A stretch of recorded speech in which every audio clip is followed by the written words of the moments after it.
আসসালামু আলাইকুম। তো আবারও চলে আসলাম আমরা আমাদের কোয়েল পাখির খামারে।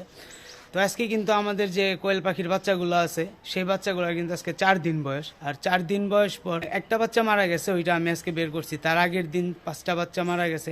তার আগের দিন এরকম প্রায় 17-18টা বাচ্চা মারা গেছে আমাদের। এগুলো আমরা এখন ব্রুডিং করতেছি, দেখি কত দূর কিভাবে কি করতে পারি।